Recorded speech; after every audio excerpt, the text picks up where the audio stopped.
just to sum up what we just watched in the previous video, I said that, let's say, for example, you're just focusing on the first few topics.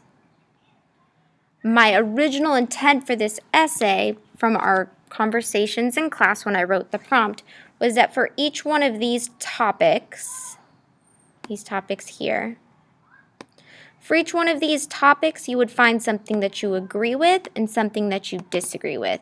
So for your first topic, for example, on genetically modifying animals, you talk about what you agree with, and then you talk about what you disagree with. For cloning, you talk about what you agree with, then what you disagree with. For tagging, you talk about what you agree with, disagree with, and then you'd sum up. However, I was realizing today that some of you have very, very firm opinions already, which is totally fine. So here's what yours would look like.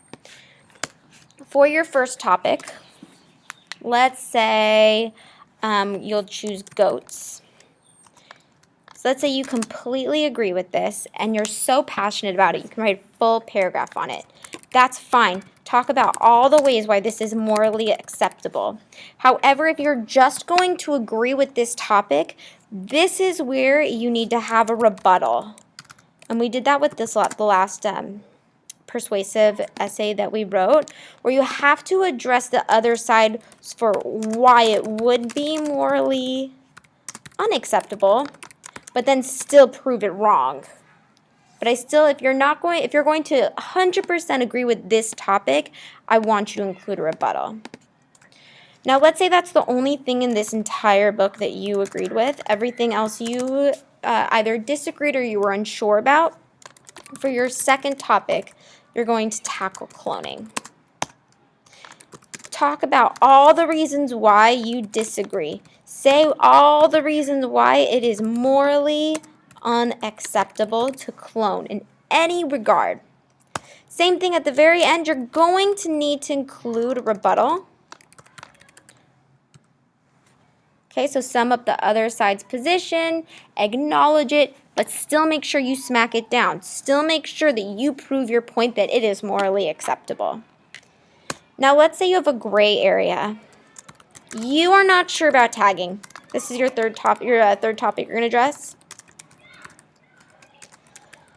And you're just not sure, like either it didn't just grip your heart the right way, or maybe you just don't know enough about it, but you need to fully flesh that out. So you need to tell me why it is a gray area for you.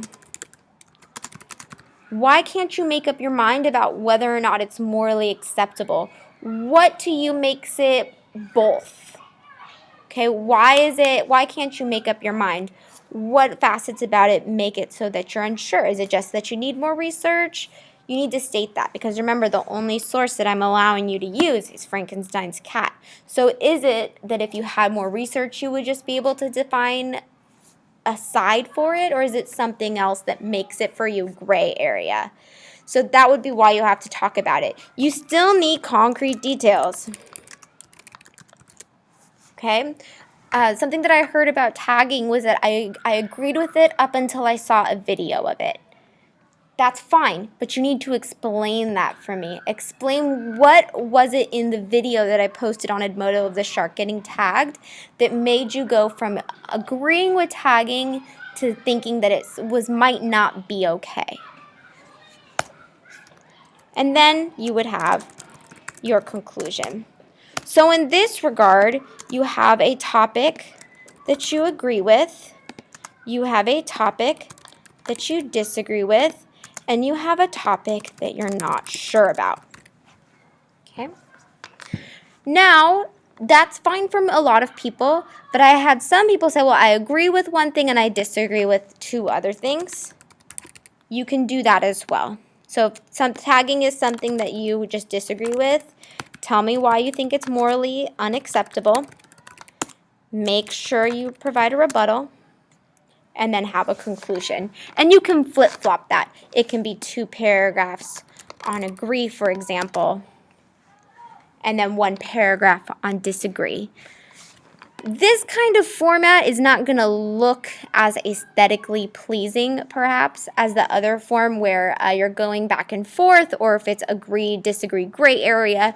Those are a little bit more aesthetically pleasing to the eye, but that's okay. Right now, I'm just most concerned about you forming an opinion and being able to accurately support it with facts. I need you to form an argument and logically defend it using the text.